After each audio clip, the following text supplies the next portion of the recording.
So it is 11 past 6. Stefan, are you thinking we should get started? Yeah, we're up to 25 people, and I think some will join in after the fact. So I just would like to welcome everyone as we meet with the folks who are working with us to, and they will introduce themselves, but that are working with us to plan this new Westfield Elementary School. And we are very excited for this project. I have to tell you that a lot of us that are in this meeting have also been in workshops last week, this week, and one more day next week.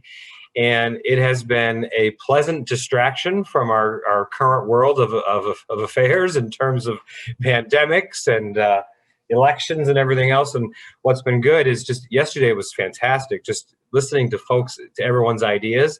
And you know, it's also nice to see that you know, a lot of the stakeholders that have been on this project so far are on the same page in terms of what we're looking for as a district, which is really heartwarming for a superintendent in that, you know, we have a united message and a united purpose. So again, I know that this project is a long time in coming in terms of we've been looking to build an elementary school, I think, for probably 13 years or more.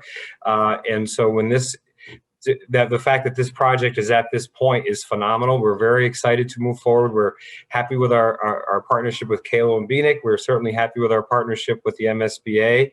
I also want to thank and recognize Tammy Teft, who is our Director of Purchasing for the City of Westfield. She has been phenomenal throughout this process and many other process, and we appreciate her support. And without her, I don't know what we would do. So I just thank you, Tammy, for all that you're doing with this.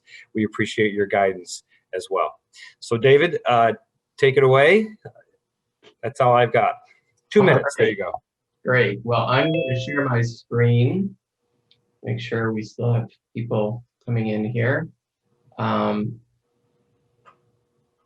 right. Can people see my screen? Can I get a thumbs up if you can see it okay? All right. Excellent. So good evening, everybody. Yeah, my name is David Stephen, and I'm with New Vista Design. I'm the educational programmer that is part of the Kalo Beanick design team. And I have been working with your community over the last few weeks, as Stefan said, to facilitate a series of workshops that we call educational visioning workshops. And tonight our agenda is, and we've slated, you know, we've got 2 hours on, you know, kind of that we've allotted to this, and we'll see. We want to certainly have time for Q&A at the end, and we'll see. We may be able to get out earlier. I know it's a long day for people, but we wanted to share with you sort of a broad overview of the project and the visioning that's been going on. So share with you some of those highlights. Also do some priority setting and hear from the community about what your priorities are. And we're also going to share a bunch of what we call design patterns, or ways that we might approach the design of the Westfield Elementary School, and have you interact with them. We're going to be using an interactive software called Mentimeter. And so either on your smartphone or on your computer, you can open up another tab as we're going through certain parts of the presentation, and you can interact with and answer questions and share your thinking and share your priorities. So I'll let you know when we get to that point what you do. It's pretty straightforward. But I'm gonna turn it over first to Bert Gardner from Kalo Beanick, and I'll have him introduce himself and maybe others from the design team, and just say a little bit sort of big picture about the project. Bert, I just have to cut you off for 1 second because I do need to announce that this meeting is being recorded. Thank you, Cindy, for mentioning that. And this will be put up on our website at schoolsofwestfield.org as well. So people who couldn't make it tonight will be able to view the video later. Thank you for that PSA, for allowing me to say that PSA. Thanks, Stefan. Yep. Thank you, David. You know, the workshop's been going great. Your sound is a little low, Bert. A little low? How about if I there you go. Better. Okay. It's the laptop doesn't always work as well as the office setup. But I was just going to say thank you, David. I'm glad the community gets to participate in this tonight. We've really had a lot of good feedback and interaction through the visioning process so far, and you've really figured out a good way to kind of manage this in the age of Zoom meetings instead of in-person kind of visioning workshops that we're used to. We're getting a lot of good information out of it nonetheless. So as David mentioned, my name is Bert Gardner. I'm with Kalo and Bieniek Architects. We are the design architects for the school project, and from our office, we've got Curtis Edgen in the top left corner. He's our company president. I'm in I think it might be, oh yeah, okay. I thought you were talking about the Zoom corner, but you're talking about. No, the slide, on the slide, sorry. I'm just below, I'm Bert Gardner, if you want to put a face to the name, and then Jim Hannafin is one of our partners as well, and he will be the project architect once we get into the construction documents. But really, Jim and I are involved right from the beginning and through the end. So while I'm focused on the study phase, I'll still be involved right through the time that the building opens up, and Jim is just as involved in the study phase right now as he will be towards the end of the project. We've also got from our office on the workshop tonight, James Fiore, who's one of our staff architects and with a focus on educational projects. So you know, we've got a good team at the office, and as you can see on the slide, there are a lot of other faces. We've got a number of consultants that are working in support of the overall effort, and so we're just all very excited to be part of Westfield's new school project. Should I go to the next slide? Next slide. So I don't know how many people are familiar with the MSBA. It's the Massachusetts School Building Authority. They are the provider of the grant for the school project that will reimburse Westfield up to 70% of the cost for the project. So because they hold the purse strings, we follow their guidelines. And in all honesty, they're very, very thoughtful. They've done hundreds of schools in the Commonwealth, and they really have a lot of experience on what makes a successful school project and a successful school once it's completed for students to learn. And the program that they put together, which I've got on this slide kind of highlighted, they've been using it for a while now, probably almost 10 years, and it's really been refined. They don't just let it, they didn't develop a program and kind of let it sit on the shelf for people to just reference every time a new school comes around. They learn from literally every school project that's completed in the state, and they improve on what they're doing. So we're fortunate in Massachusetts to have an agency like the School Building Authority, and so we're very happy to have their guidelines as kind of a checklist and a guide to make sure that we were able to provide the best school we can for Westfield. As you can see in the slide, there's several steps along the way from the time that the district becomes eligible to the time the project's completed and the kids can move into the new school. The first two rectangles, eligibility period and forming the project team, have already been completed.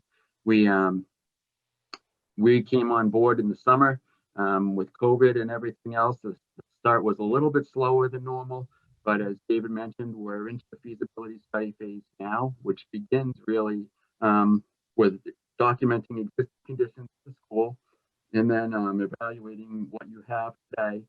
And then we're moved right into the visioning session, which is really finding out what your priorities are for the reimagined school that will be here in a few years.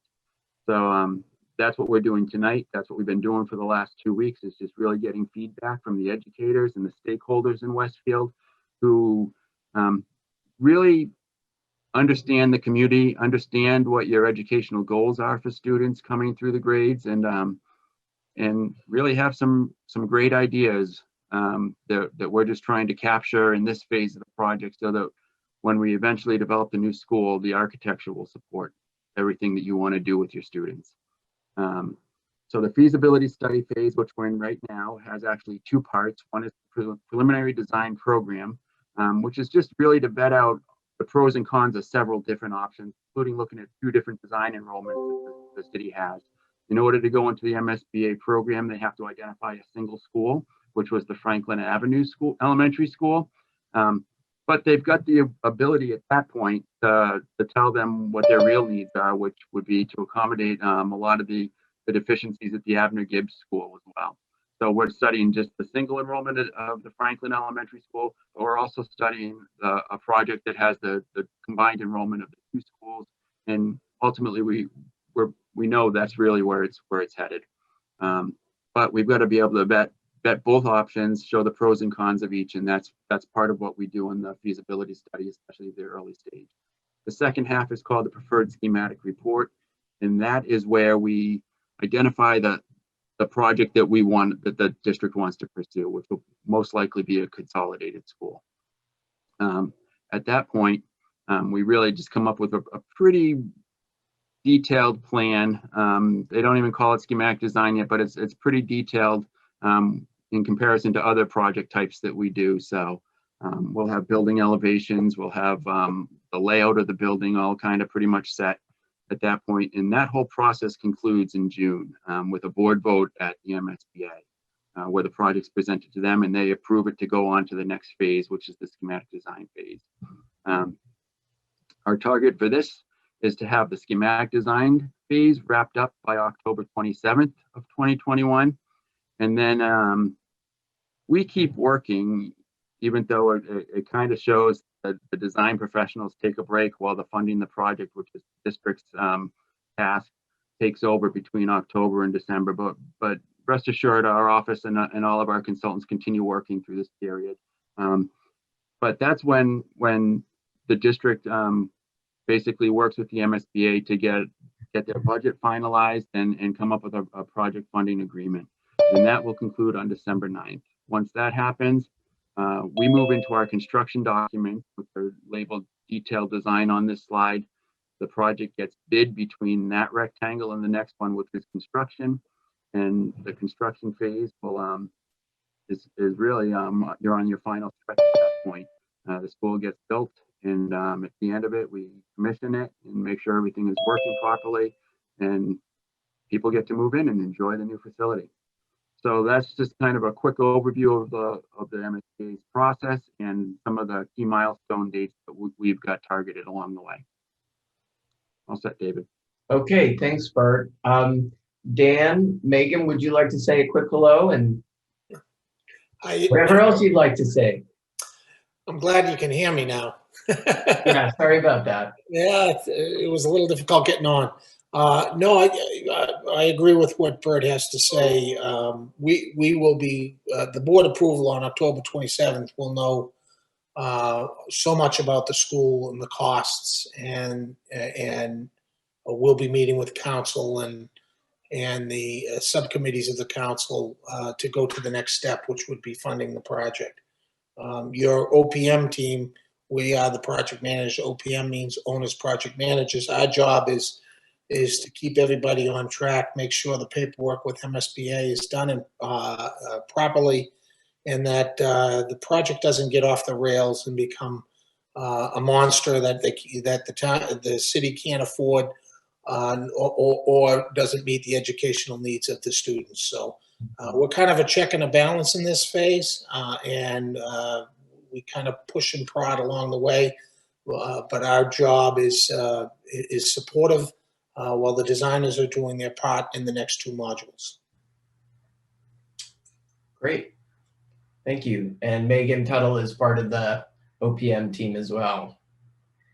All right, so I'm gonna move along. I'm gonna take about 10 minutes to just give kind of an overview of what visioning is all about, and then share some of the highlights from the workshops that we've been running over the last few weeks. And then also engage you all in trying to get your feedback about your priorities. And we'll also be sharing some design ideas, not specific to Westfield, but design ideas that the teachers and the administrators and the community members that were part of the visioning process got very excited about. So this process is one that the MSBA requires before anyone is designing a new school. It's in the pre-design phase, as Bert was saying. And my background is actually I started out as an architect, but then I worked for 20 years as an educator, got my degree in education, worked as a high school teacher, and then assistant principal, and then started to get back into the design of buildings, doing architecture, thinking about schools. And it's a very interesting kind of, I think, time because, and at the MSBA is an agency that, as Bert said, is doing this really thoughtfully. The things that we think of as a traditional school are still very much, the classroom is still the basic building block. We've still got our large, big ticket spaces like our cafeteria and the gym and the library. But we're really thinking about buildings in some very different ways, partly because technology allows us to use every square inch of the building. And we're trying to be much more conscious of creating flexible learning environments that can evolve over time, because technology also creates different sort of demands. The other thing that's really changed is that we're thinking about special education and differentiated instruction in a different way. We're trying to meet students where they're at. It's not a one-size-fits-all model. We're trying to get kids engaged, keep them engaged, get them excited, and that's going to look different for different students. So we also have a lot more adults in the classroom than we used to have. We have assistants, we have special education folks that are working with kids directly. And so we're thinking about how all that kind of comes together. So what we did is our first workshop really focused on educational vision and priorities, because we want to build off of the work that the district is doing. We then connected that to design patterns and ideas about schools that have been designed and built in the last 5 years. And then yesterday, we did a key spaces and adjacency diagram. We worked with our architects to actually diagram out ideas about the school, and I think it was very engaging for folks. So in terms of the virtual piece of it, as Bert mentioned, now we have to do this all virtually. Normally we would do this all a group of about 40 people sitting around in a library at small tables and interact. So we've really tried to make this still a very interactive process. We've been using this Mentimeter software to get real-time feedback, and we've been doing a lot of breaking up into small groups so that we can collect information and get everybody's best thinking. Part of this whole process is developing a narrative. As part of the MSBA submittal, every district is required to create an educational plan that talks about what they're doing now, what they like to be doing 10 years from now or 20 years from now, where they see themselves evolving, and how a new building will help them to achieve those goals. Another reason for doing this is because the MSBA has a template of space that it provides, but we have some creativity about how we can use that, how we co-locate different spaces. So we want to develop a narrative and a shared language about the vision educationally and architecturally as well. And a big part of this too is about really learning about your community and your district. We want to really understand the specific needs of your community and your context. We want to build off of your current innovation agenda and programming and your school improvement plan and strategic plan. So that's what we spent a good part of the first 1.5 workshops doing. One of the things that I think it's important to say is that as Bert mentioned, we're looking at different alternatives here. Now, as an MSBA project, we are required to look at just a renovation or a renovation addition or a completely new school. And we're also, in this case, looking at the Franklin Avenue School and the Abner Gibbs School, and these two, the possibility of a consolidation of those two schools. But within any MSBA school, I mean, we're creating educational and architectural priorities, and then we're going to crosswalk that to what's going to give you the biggest bang for your buck, what's going to get you really where you want to go. As Bert said, the energy seems to be definitely moving into a consolidation of the two schools. Any new or renovated school, though, is going to have certain qualities. So we've been encouraging teachers and administrators to really think aspirationally, because at a minimum, a new or a renovated school is going to be ADA compliant. It's going to have all new HVAC systems with cooling. It's going to be sustainable. It's going to have attention to active and passive sustainability measures. It's going to be thinking about security, both actively and passively. All the classrooms will be well sized. They will all have windows. We'll have space for special education, enrichment, the arts. This comes along with new furniture and technology. As I said, sustainable building features, improved acoustics, and indoor and outdoor connectivity. So these are just some of the basics. And when we think about a renovated school, we're generally thinking about a gut renovation. If you've ever renovated a house, we're talking about all new wall systems, new windows, new heating systems. So that being said, we're also thinking about being very cost effective and practical. We want to use the MSBA template in the most thoughtful way possible. We want to really create a multi-use and adaptable kind of building where every square inch of the building can be used. We don't want this to be trendy.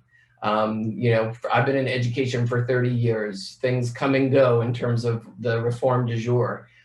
We want to make sure that we're being practical and that we're providing the ability for a building to evolve over time for different types of uses or different delivery mechanisms. We're also thinking about this being a valuable resource for the community. That's another big difference now in the way we design schools. This is a 24/7 building. We're thinking of it being used after school and on weekends. So we need to think about how to safely get the community in there and maybe lock off certain areas of the building. And it has to support 21st century teaching and learning. And what I think that means in my mind is that it needs to have robust technology, and it also needs to support both small group and independent learning, as well as more traditional delivery. So it's got to do all of those things. Exploring a merger of both Franklin Avenue and Abner Gibbs, we're looking at these two different enrollments. If it were just Franklin Avenue, it would be 195 students. With the combined enrollment, we're talking about 395 students. And that I have to say, I think that's why the MSBA and the community feels like, well, it may make a lot of sense. We have two very rich cultures, but we can also ensure that more kids have access to this 21st century learning facility. And it's still a small school. It still is a good size and personalized kind of experience for students. So when we talk about future ready teaching and learning, we want to think about the elements of the 6 R's. The 6 R's are every bit as important as they always have been: reading, writing, and arithmetic. We want to think about higher order thinking skills like critical thinking, communication, collaboration, and creativity. And we want to be thinking about social emotional learning. And these are all things that connect a lot to the idea of project-based learning and STEM and STEAM. So we're moving from a teacher to more student-centric, from more passive learning environments to active learning environments. It's not just kids sitting in rows listening to a teacher. Sometimes it is, but sometimes it's kids working in small groups or getting on the floor and doing lots of hands-on stuff. We're thinking that technology, it's going to be one-to-one. Who knows, in 5 years, 10 years, it could be that there are 2 or 3 devices that each student has access to. And that's not to replace the teacher. We're thinking about technology as there when you need it, where you need it. And especially in elementary schools, we're thinking more and more about how to control access to technology so that we still have some of those analog approaches and lots of good books and things in hand. This should be collaborative as well as individual, and we're thinking about project-based learning as well as more traditional delivery mechanisms. So what we did in our very first workshop is we created a set of learning goals, and we called them 1.0. In our second workshop, we reviewed them and we called them 2.0. And this is what we came up with. And the reason why it's really important for us to focus on learning goals at the very beginning is because everything we do is in service of this. If we want to really kind of understand what we want kids to know and be able to do. And so the learning goals that were established by the group, right up at the top was just learning to learn. And when you talk about 21st century skills, adaptability and the ability to kind of like learn and unlearn things is extremely important. So we want kids to be good learners and more proactive and independent learners. We certainly want to be thinking about diversity and inclusion. You have a very multicultural community. We want kids to feel and families to feel that they are included, that they're celebrated. We want to focus on social emotional learning, having kids feel part of a community, a democratic community, have them learn about sort of their, how to moderate their behavior. And both schools have their own sort of core values. And so we've been talking about those. That figures very much into this. Resiliency and adaptability, the ability to, and this connects to the idea of what we call growth mindset, where we have, setbacks don't kind of completely debilitate a kid. You know, you try and it's okay to fail. We want to develop that resiliency.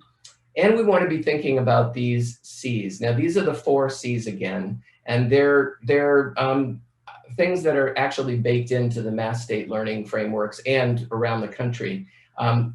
It's not that they weren't important 20 years ago, 30 years ago, they certainly were. But in our global economy, people think that this is even more kind of a focus that we need to be thinking about how to get kids critically thinking, questioning things, really working with them on sort of effective communication, written and oral communication, how to spark their curiosity, imagination, spark their passion, and give them opportunities to collaborate.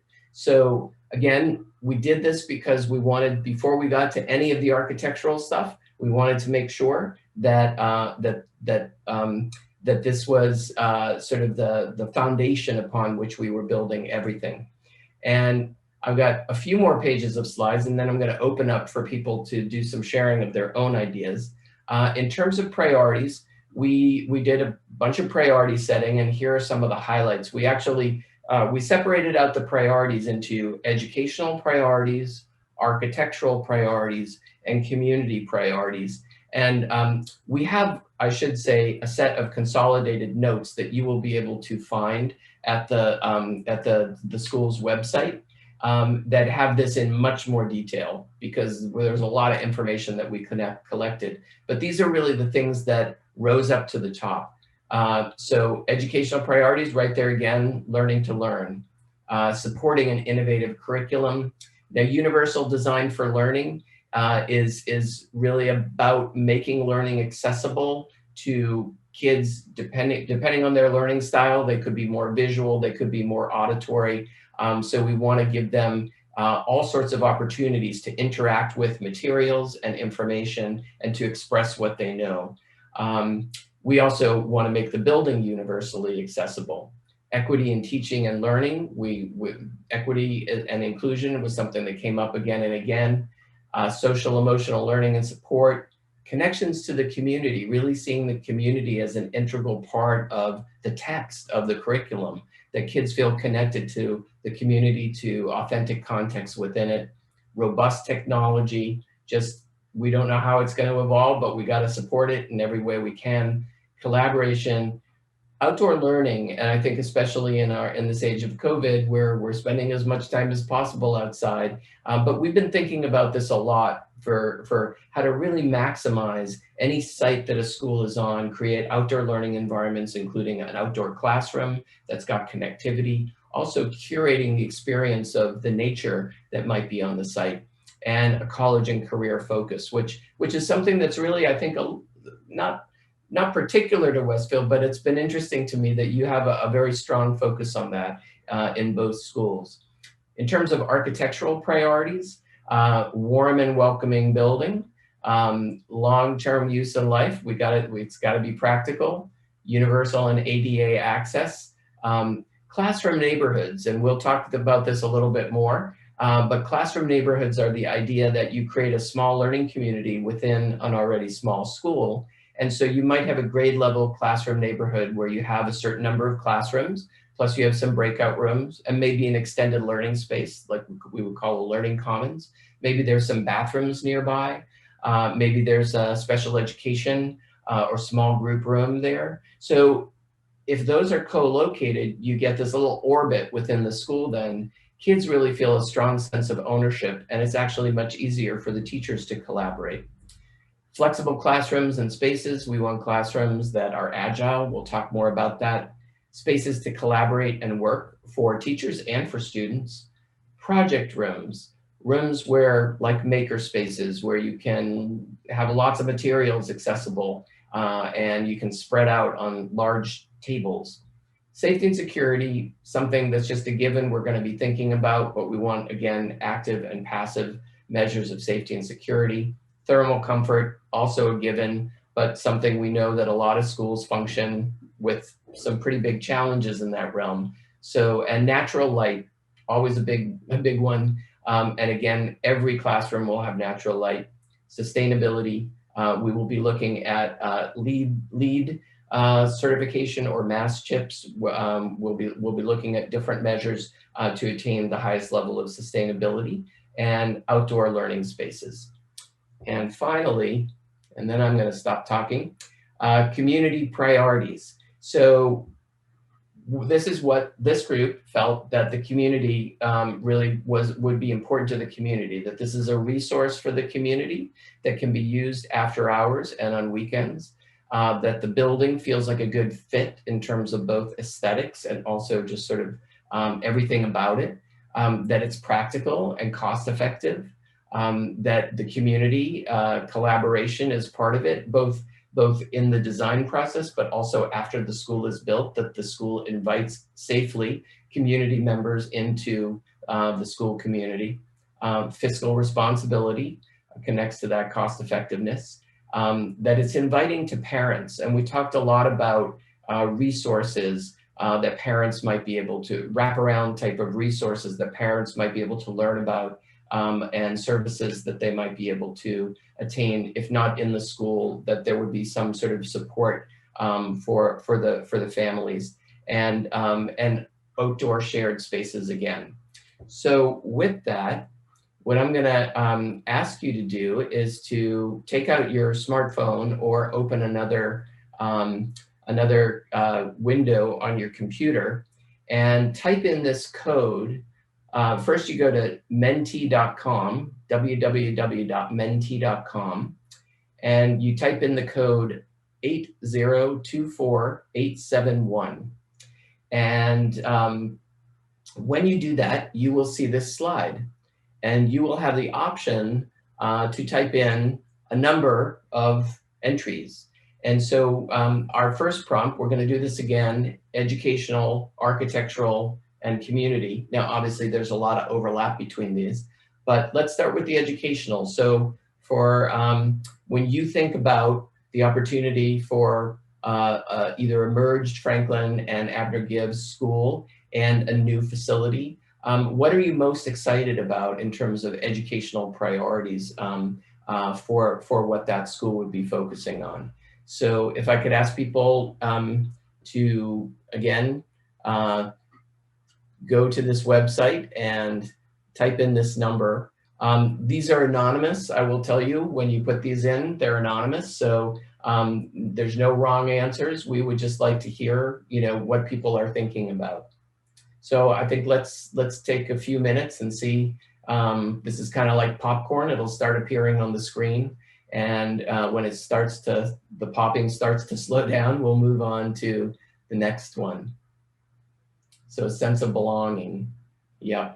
And that's so important in any school, really at any age group, but particularly one of the things we've talked about is that there might be sort of an early childhood component of the school, and that through these neighborhoods, we also really kind of foster a smaller learning community within the school.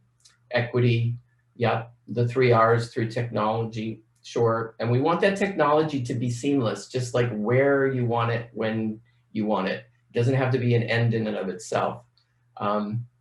Educational spaces that allow students to collaborate in large, small, and independent groups.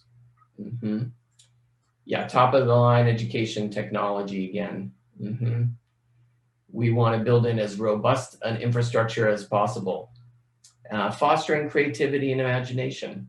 And that was certainly, you're thinking along the same lines as, you know, our teachers and administrators. Parent and family resource, definitely. Space for students to move. That's a good one, especially during the winter months, thinking about indoor spaces where, you know, they can move around. Community, just fostering a sense of community. Easy access to outdoors from classrooms. Yep. And multiple opportunities to learn at school outside of the school day. Great. Has the popcorn stopped? And I guess I will just say, if anybody has something that they would like to verbally express, or if you would like to talk a little bit about one of these things that you've offered here, feel free to turn your mic on and do that. Love the concept of outdoor access, but curious how. Yeah, well, we definitely need to be thinking about controlling access in and out of the school. So that's always the challenge there. But there are ways that we can do that. And designated spaces for specialists in the arts. And for sure, that is, so as Bert said, the MSBA is an entity that really is very thoughtful. And I have to say, because I work all across the states, and there's nothing like the MSBA in any other state. They are really taking a very strategic and thoughtful approach to trying to build the best schools that they can. And they want schools that aren't going to be obsolete within 5 or 10 years. They want schools that are going to be 50-year schools. Hands-on learning spaces. Yep. Great. All right, I'm going to keep moving. And by the way, I'm going to give you an email address at the end that you can offer more thoughts, questions, concerns, whatever. This is an ongoing conversation, and we want to make sure that people feel like that there's an open means of communication. So let's hear now about your top architectural priorities for the renovated or new. I say and or new because sometimes it's a renovation plus an addition, and sometimes it's just new. Okay, transparency and light. Yeah. Now I will say about transparency, when we get to the some of the slides, you're going to see that there's a lot of glass in schools these days, and not every school. But it is a lot about natural light and getting in borrowed light into the inside of the school. But it's also about informal supervision and surveillance and security. And it's also about building agency for students so that if you have a window in your classroom opening out into an adjacent extended learning space, you can keep an eye on them. And of course, that's different for the younger kids than the older kids. The younger ones are definitely more contained and always safely monitored, whatever age. So multiple use areas inside and out. Yeah, we're always thinking about getting as much use out of spaces as possible. Areas that can be used by students in the community. Net zero energy. And as I said, we will be looking at LEEDs and mass chips. And so, we're going to be definitely looking at how to move towards a net zero building. School and nighttime community use, sure. We look at those big ticket functions, and I'll show you some images of this, like the cafeteria or cafetorium and gym and library as accessible after hours. School as teacher, history of schools, community science, sure. We can, one thing that's nice to think about is really creating a blank slate where we can let the school and curate lots of different kind of display and exhibition. Cost-effective design, we're definitely going to be thinking about that. Areas that support the community, and storage in classrooms for teacher materials. Yeah, storage is really important, especially as you start to get into more project-based approaches. Safety, definitely. We're thinking about gateway mechanisms into the school, about building in lots of visibility and active and passive measures of safety. Has regional appeal, looks like it's in New England, yep. Central air conditioning, sure. It will have some kind of cooling, and there may be some spaces that are air conditioned and some that have another cooling mechanism, like a dehumidification mechanism. That'll all be part of kind of the big picture analysis. And areas that students, classes can own and cultivate. That's one of the really nice things about neighborhoods, I have to say, is that it really does create a very palpable sense of ownership for students. And large classrooms that allow space for different types of learning. So another thing about the MSBA template is it's very generous in terms of square footage. So our kindergarten classes are going to be 1,200 square feet, and they will have bathrooms inside the classrooms. Other classrooms are 850 to 950 square feet. Typically, in our more traditional older schools, those classrooms tend to be anywhere between 750 and 800 or 850. So we're already talking about a bigger classroom, and safe traffic patterns, both inside the school and outside. Parking, also very important. Flexible seating, for sure. All right, great. And now we're going to go lastly to your top community priorities for the building. And we've already seen a few of them because again, there's a lot of overlap. But any other particular things that come to mind for sort of the ways that the community may benefit from this new building? Nighttime use. School as a hub for community. Sure. Yeah, we want to definitely be thinking about that. And I think part of really focusing on really safely bringing the community in and being able to lock off certain areas of the community, I think that makes people feel much better about the ability to have that as a hub for community. For nighttime use or after hours use. During the day too, we want it to feel like a hub. Spaces for school community gather. Consistent security, maintenance, and landscaping. We definitely, especially with landscaping, we want to be thinking about, well, with materials as well, maintenance and ease of maintenance, affordability for sure, space for teams to practice after school hours.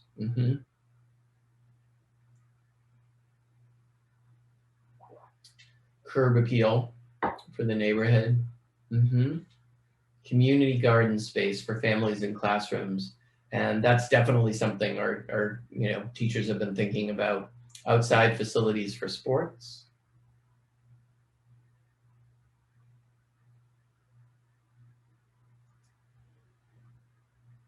All right.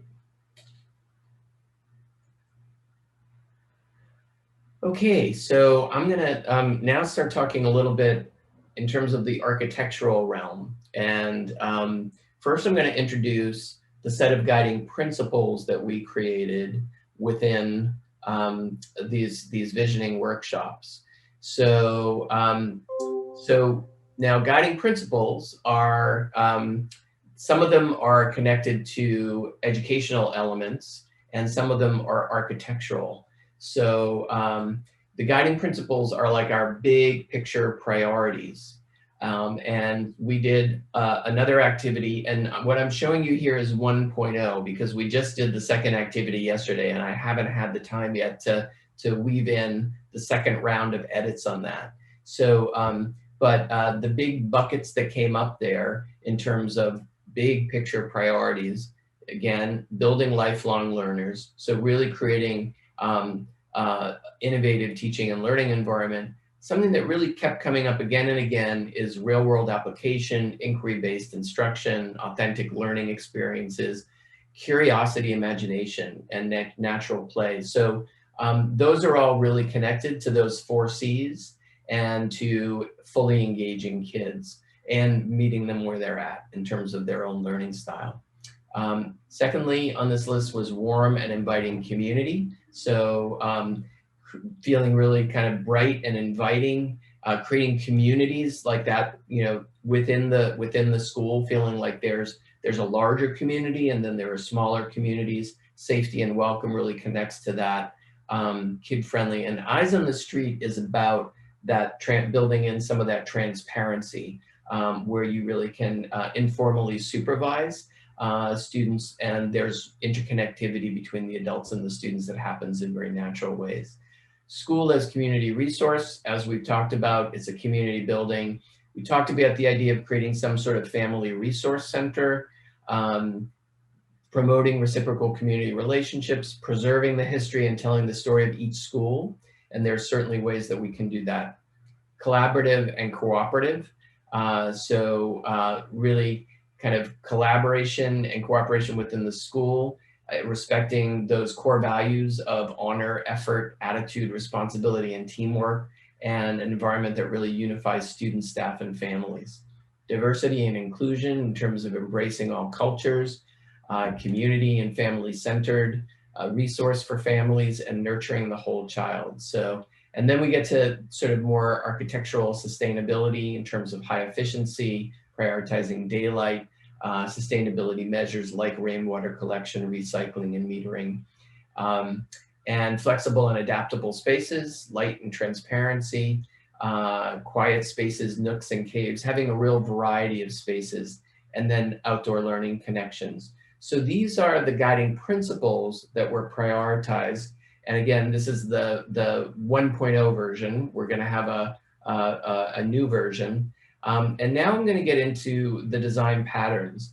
And so just the thing about design patterns, as I go through these slides, you're going to see at the bottom, there's a heart, a thumbs up, a thumbs down, and a question mark. So I would really encourage you, as I'm going through, to interact with the slides. Let us know what you think about it. If you really love the idea, put a heart. If you like it, put a thumbs up. If you don't really like it, put a thumbs down. If you have questions or don't fully understand it, you can put a question mark. Okay, so what I'm going to do is I'm going to show you, I think I have 24 of these design patterns. Now I introduced 45 design patterns to our educational visioning group, and these are the top 24 that they prioritized. And I'm putting them in order of how they were prioritized. And when I say it's in terms of how many hearts and thumbs up it got, but then we also did another activity about them in terms of rating them. And I'm going to give you an opportunity to rate them again, as well as after every 12, you can rate them on a scale of 1 to 12. So right up at the top is the idea of classroom neighborhoods. And this is an MSBA school called the Zervis School in Newton. And if we're looking at the plan here, you can see that there's actually no more square footage in this than you would have in a typical hallway with a double-loaded corridor.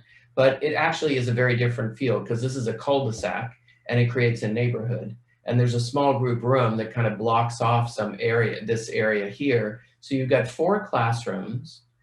They're quite connected to each other for team teaching. And then you've got this flexible project-based learning space, very simply furnished here, but really practical. You can do small group work there. You can do a whole group project, and lots of visibility to and from the classrooms. Now, there are blinds that come down here. If you want to close the blinds, you can close the blinds. In a situation like a lockdown, you can close the blinds, and then there's an area of refuge here in each classroom. So, but the idea of a classroom neighborhood, again, is that you have a small kind of orbit that might be grade level organized. Now, flexible furniture, right up at the top as well. Furniture, we know, it needs to be modular. Maybe it's not going to be one size fits all, so we might want some different things. And I should say that as I'm talking about these design patterns, don't just think about the photos, because the photos are just illustrating one element of it. You might not particularly like these tables, but it's more the idea of flexible furniture.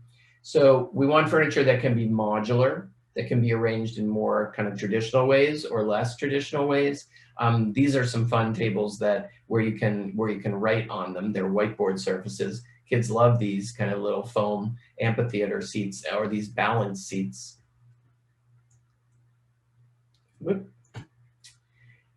Extended learning spaces. So instead of hallways, what we are moving towards in a lot of our school designs, and this is by the way, at the high school level as well as at the elementary school level, is to create these extended learning spaces where you have flexible furniture, where you have a whiteboard, where you have good lighting and technology, and you have adjacent classrooms. So in this school, which is in Australia, there's a barn door that just kind of opens like a pocket door, and you come right out into this third grade neighborhood.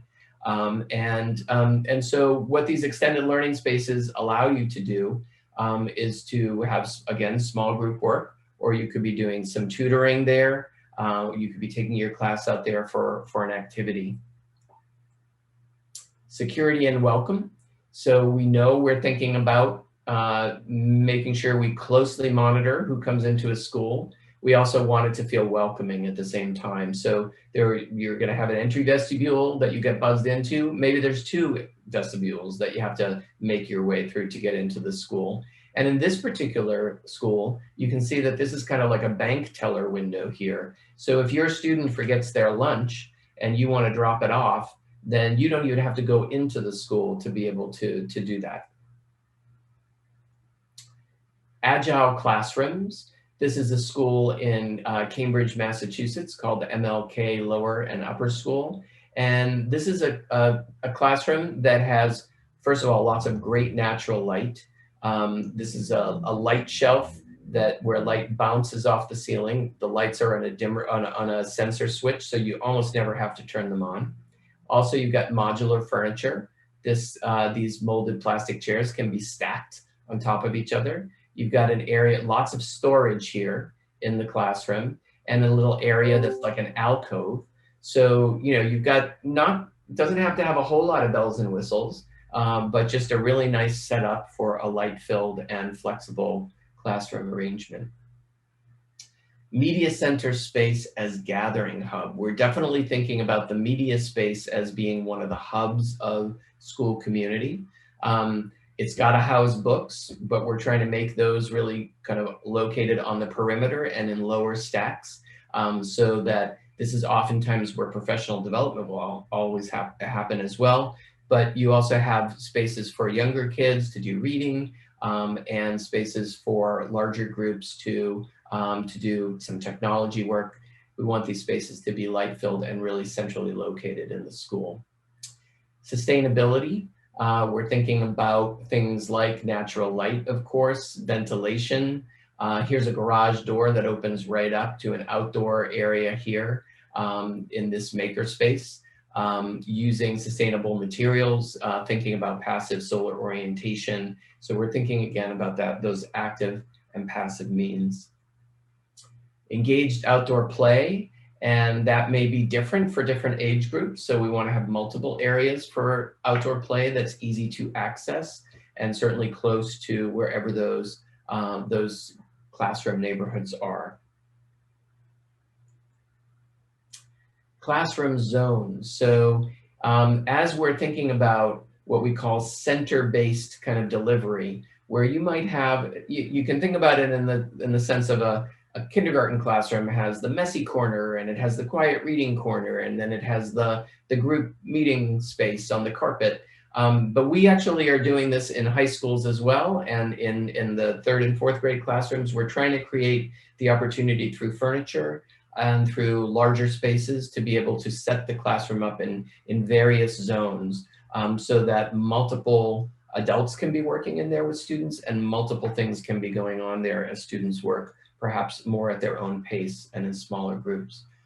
Quiet spaces. We talk a lot about collaboration spaces, but we want to make sure that we also have spaces where kids can get really quiet and focused. So these are some examples of little nook-like spaces that are really fun for kids. And here's one in a classroom. I'm going to show you also, we are thinking about breakout rooms and meeting rooms where you can close a door.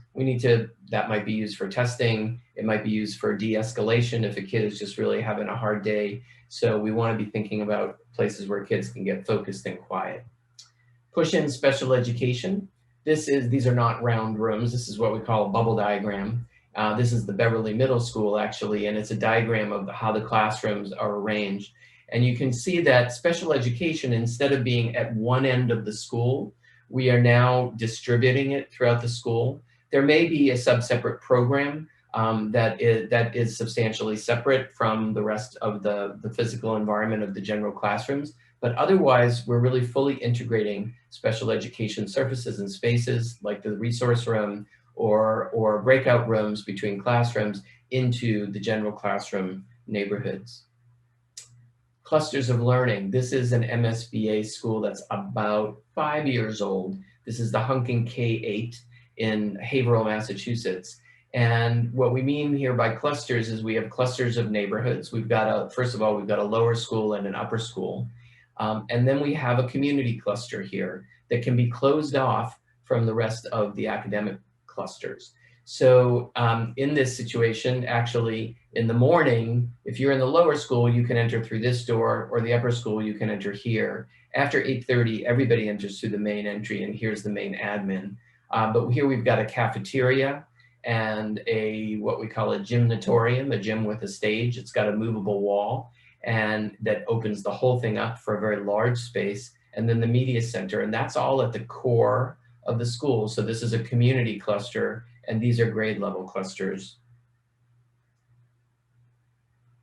Yeah, we didn't get much response on that one.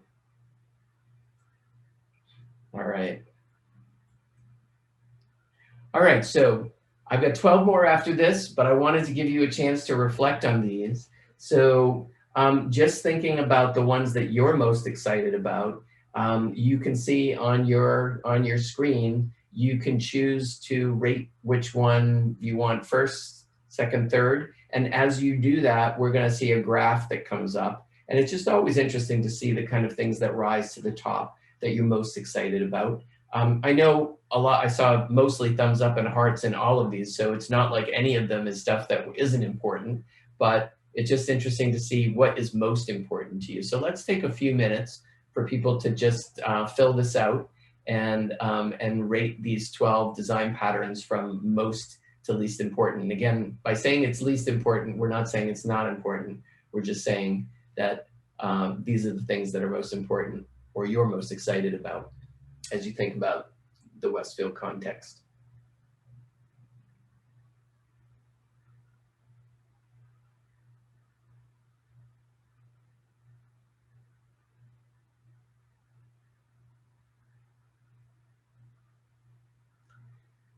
And while we're doing this, because it might take a minute or two, if anybody has a question and they want to turn on their mic and ask it, you're welcome to do that.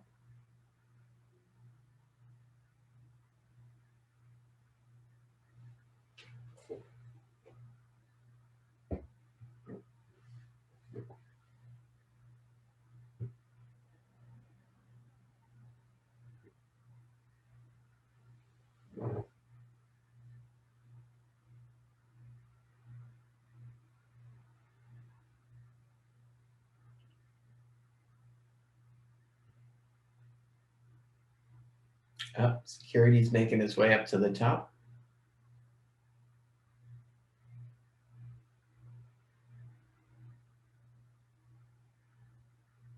Oh, we're getting a pretty even spread there. Interesting.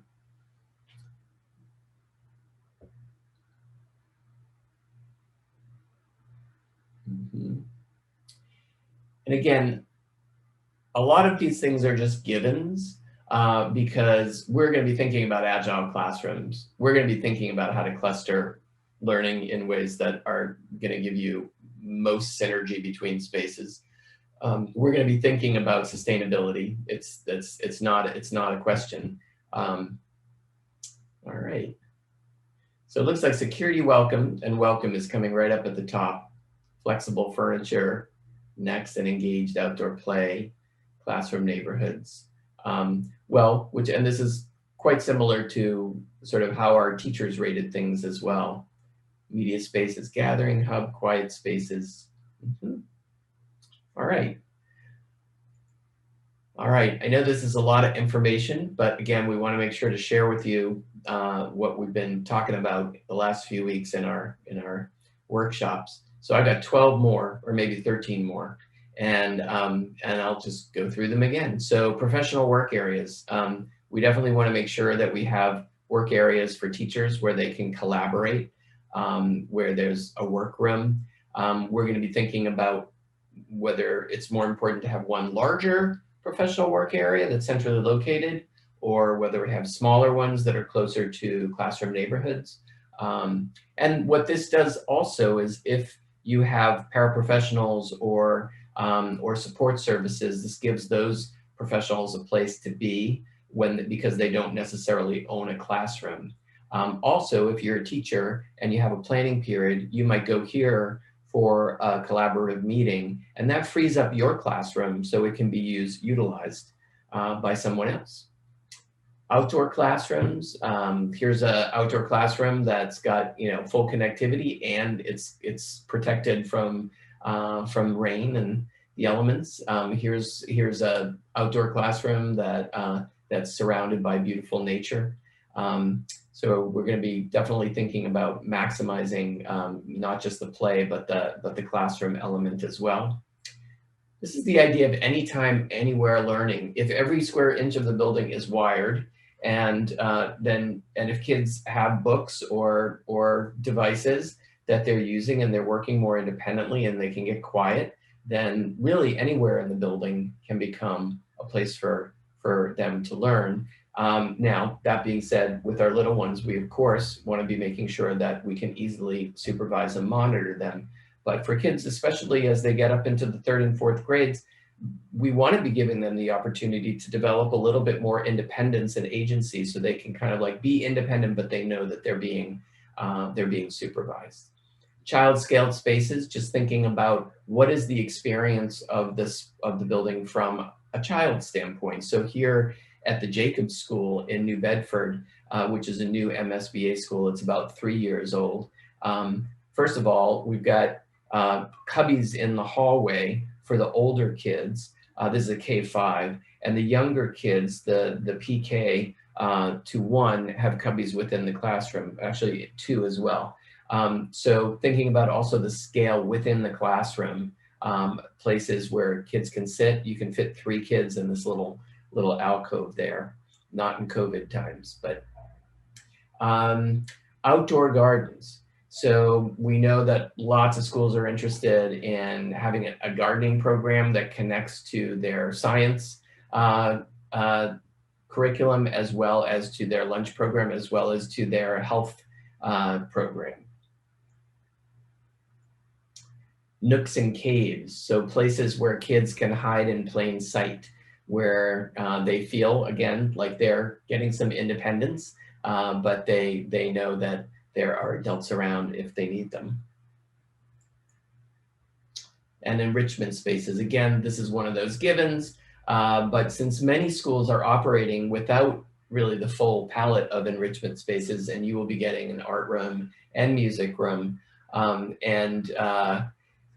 we want to centrally locate them so that they're easily accessible in the school. Safe drop-off and pickup. We want to be thinking about how pedestrians access the site, how buses access the site, how cars access the site for drop-off, and separating all of those things as much as possible. So be thinking, and of course we need to think about how it affects traffic patterns in general in the community. Now, in the MSBA template, you will be getting a cafetorium which acts as a multi-purpose room. Now, this is the Gibbs School, again, in New Bedford, 3-year-old school. And this is, a far cry from what we think of as the cafetoriums that we might be used to. This is a full stage with light and sound. It's got great acoustics in here. I've actually heard a classical music concert in there that was wonderful. It's used as a multi-purpose space, and it's actually rented out by the district at different points, but it's also part of a community resource for the school and the community. And here are those breakout and pullover spaces. So here's a breakout room that's right between 2 classrooms, and it's got sort of glass sliders and an area where you can open up these classrooms to each other. You can close the door from one side. You can have small group work here. You can leave the door open and really observe what's going on in there, or give kids a little bit more privacy, or maybe nooks in the hallway that don't necessarily have a door, but that are furnished and have things like a whiteboard. and garage doors and connectivity. Actually, our teachers really like this one. This is the Winthrop Middle and High School with a garage door from their makerspace that goes directly outside into an area where they're building a boat right there. And here's a garage door that opens directly up from a classroom into a hallway area. And speaking of hallways, we know that there's a lot of teaching and learning that goes on in hallways and small group work. So why not make them as comfortable as possible? And here at the Runkle School in Brookline, we've got visibility out into this area where you just have some simple furniture. Here at Portsmouth Middle School, we've got a whiteboard and some chairs that kids love to sit on, these wobble chairs. So thinking about maximizing the use of hallways, and of course we're trying to make hallways bigger when we can to really make them more usable in that way. Media Center Learning Commons. This is a renovation of the Gibbs 6th grade middle school program in Arlington, Massachusetts. And so you can see sort of the Learning Commons is the hub. There is an area for student work and low kind of stacks of books. Here's a makerspace that is down at this level, and here's a project room up at this level, and then areas for students to sit and work or use technology. So again, these were the top 25 of the design patterns that people prioritized.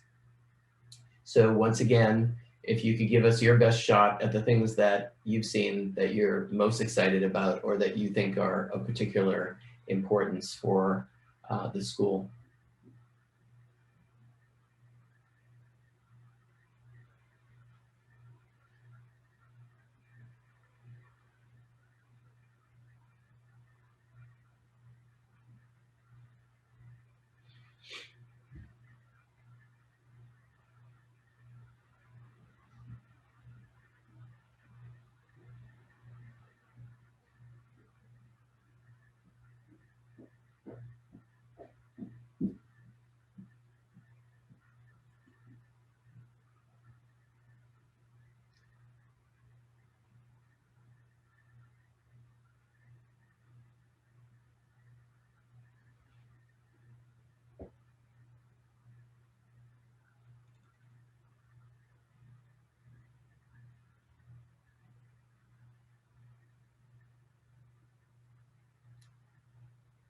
All right.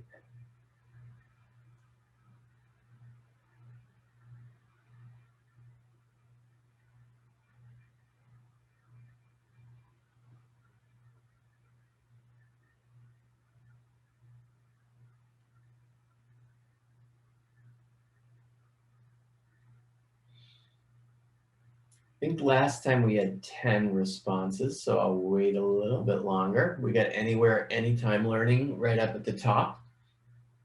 Safe drop off and pick up. And again, that's one of the givens. We're going to be thinking about that. Outdoor classrooms, for sure. Teachers were really excited about that. And professional work areas. And then moving down, child scale spaces. All right, great. Now I have one more kind of prompt here for you, which is just more open-ended. And so what I'd like you to do is to think about, if you could think about blue sky aspirational ideas that you have for the school, what would they be? Things that are really important to you that you'd love. It could be a space that you would really like. Maybe you want a maker space.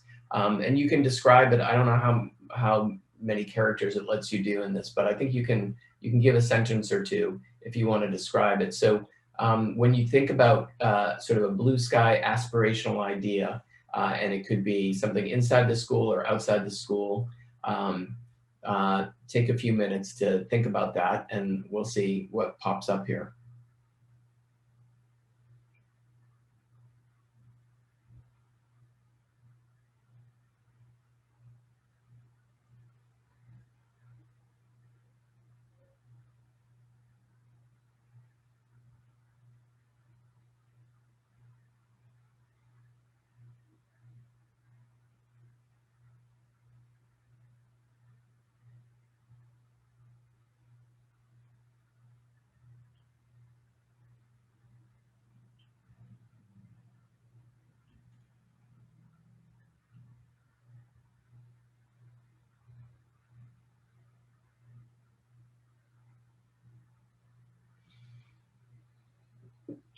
Okay, an outside balcony garden, learning space connected to the media library space.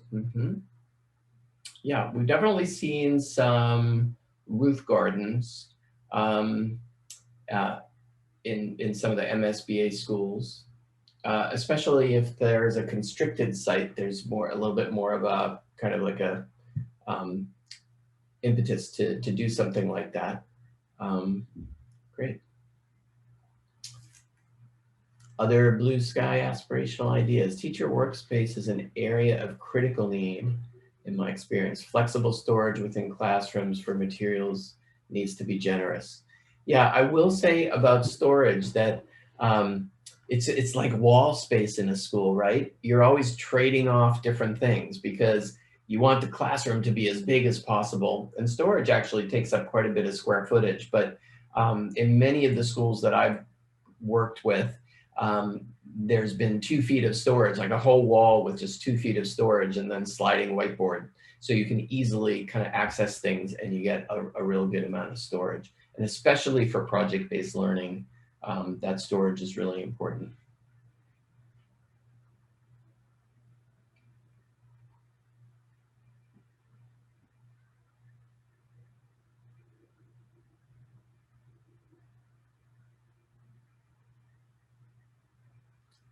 Any other blue skies ideas coming in? I'll take another minute or two.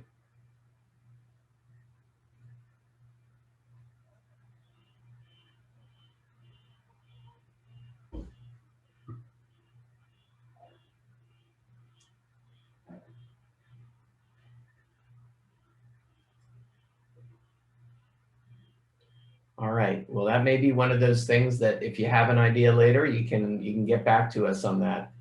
So that's the end of this presentation. We're going to open it up for Q&A, but I also want to let people know, if you want to stay informed or if you have questions, comments, and concerns, please email this address here. And then for information about the project, you can visit the school's website.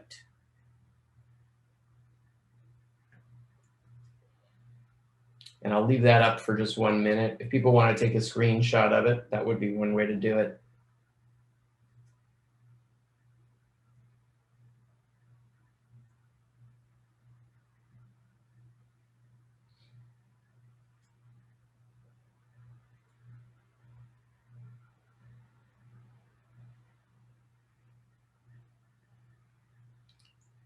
Okay.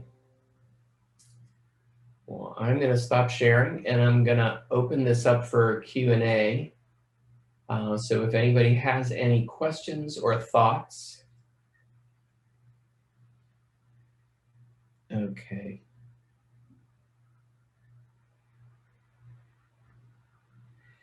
Yeah, so I'm looking at, I actually am just seeing now the chat. Sorry, I didn't have that open before, but Amy, you had asked a question about, do you have special glass for windows that keeps birds from crashing into them? Is that something, Bert, that are you familiar with? There's certainly treatments we can. You have to come very close to your monitor. That's right, I forgot.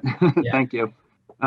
There are treatments that we can do to apply to the glass to make it more visible so the birds, the risk is reduced. Of course, there's a cost associated with it, but it has more benefits than just, making it more visible to the birds. It creates interesting light patterns. It can control solar heat gain. There are all kinds of things that we can do. So.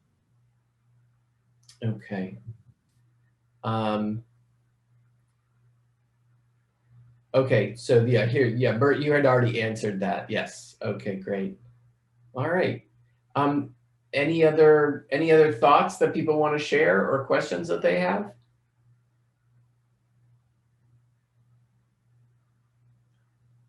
Anything that strikes you or surprises you about the priorities that have been established within the educational visioning group?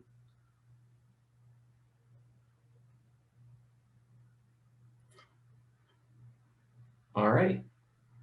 Well, it's the end of a long day and we're probably zoomed out. Stefan, are you there? I am, and I am also zoomed out. I have been on since 3 o'clock straight. Oh my gosh, yeah, I think we all are. So, well, we really appreciate you taking the time to participate in this and to give us your feedback. This is going to be recorded as part of the presentation was recorded, but also the information that you gave us will record it as part of the set of consolidated notes for the project. And I saw, pretty much from what people were saying, there was a lot of overlap in terms of the priorities and the ideas that have been coming up in the visioning. So we, as Stefan said, we have one more visioning workshop next week. And then our design team will be moving ahead along with our OPM team to move along the study and come up with their initial findings and conceptual ideas. All right. All right, David, thank you. And I want to again thank everyone who joined us for the call. And thank you, Amy, for being online too. And thank you, Pete, for doing our recording. Again, this will be posted to our website probably by tomorrow.